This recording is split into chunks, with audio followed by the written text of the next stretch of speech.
The concierge, they have said that it is safe to go back in because a lot of these buildings down here, as I was saying in Docklands, a lot of high rises, they're actually built to withstand a little bit of swaying and a little bit of that movement. So he has said that it is safe for them to go back in, but they are obviously aware that there could be some aftershocks happening. We've been told that the aftershock could be even as big as 4.8.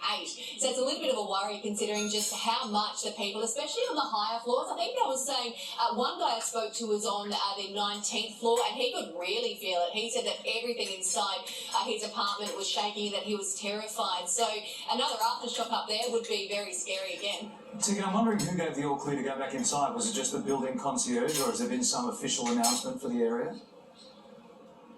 Nobody here has heard about an official announcement. We haven't seen in terms of any police, SES, nobody down here has been giving any sort of update or warning, but the concierge was the person who came out to me and said it's safe. So whoever has alerted the concierge, I'm unsure, but they've come out and told the residents that they are safe to go back inside. As we do look around though, some people do seem a little bit oblivious. We've got people riding their bikes, people going for a walk. We've got people over here, looks like they're getting a coffee. I think that is still some of the residents who are waiting to go back up into their apartments. But obviously we're meant to be in a lockdown here in Melbourne and it's very, very busy out on the street. I think a lot of people are still sort of walking around and wondering what they're supposed to be doing. A lot of people down here in Docklands do live up in high buildings and there's a lot of worry about what's going to happen if there is an aftershock. Now, I haven't seen any damage here in Docklands, which is a good thing. Maybe it is because some of these buildings are built to be able to withstand any sort of tremor or earthquake, but we do know that there has been some building damage down in Chapel Street. There's also been reports of it in Footscray and also in Kensington, and we know that a lot of homes right across Victoria at the moment are without power too. Now, the earthquake, we've been told the actual epicentre was in Lacolla North. Now, that's in Gippsland's high country.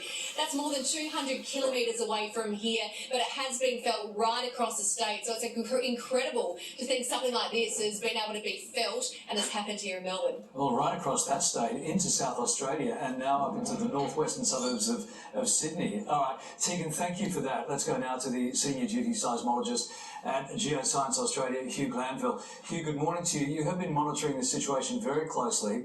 What do we know about the original quake? So the original quake was magnitude 5.8. We have revised it down somewhat from magnitude 6, but was felt very widely throughout the area with very strong shaking. In comparison to other earthquakes that have hit Australia over many years, how big was this one? This is very big for onshore Australia. This is actually the largest recorded in Victoria earthquake that we've ever had. The previous one would have been the magnitude 6 we had out at the Peterman Ranges a few years back in 2016. Now, we understood there was a second quake reported about 15 minutes after the first. Was that an aftershock or was that an event on its own? And talk us through the mechanics of that. Yes, it was an aftershock. We actually now have 2 aftershocks recorded, so and there'll be likely be many more. When you have an earthquake magnitude of this size, you tend to get decreasing aftershocks, so smaller aftershocks, but you'll get very many, and there'll be quite a few in the immediate short term, and then they will likely decrease over time. Hugh, you've got people worried now. When you say quite a few or many aftershocks, what are we talking about here? For aftershocks, especially in this region, we may get tens in the magnitude 3s, maybe a few magnitude 4s. There is even the possibility of a high magnitude 4, as has been mentioned. But once you get down into the very low magnitude, so that may be only felt within 5 or 10 kilometres, there may be hundreds for an earthquake of this size. Yeah, we're seeing Vision live on TV now of some significant damage to some buildings throughout Melbourne. Are you surprised that there wasn't more widespread damage considering the enormity of this earthquake?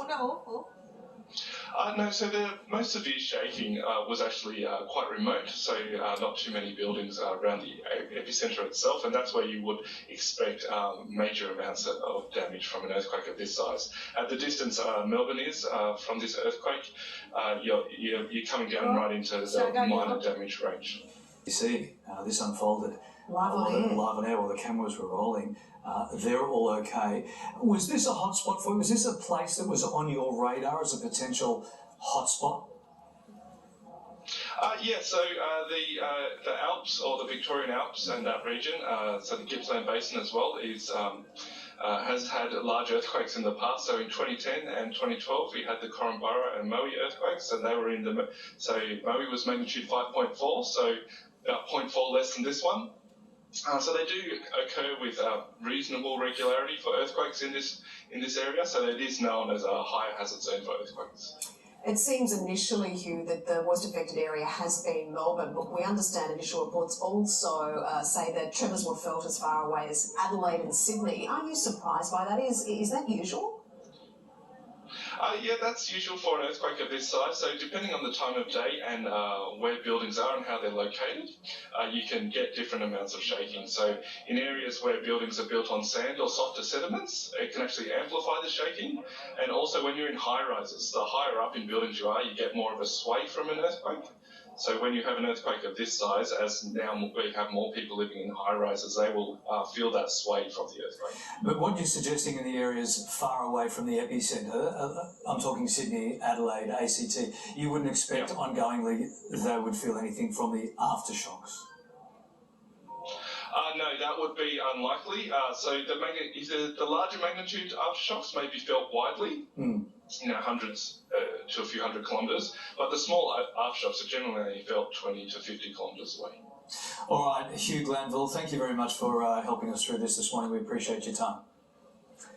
No worries, thank you. And we'll be back with more of your morning show right after this.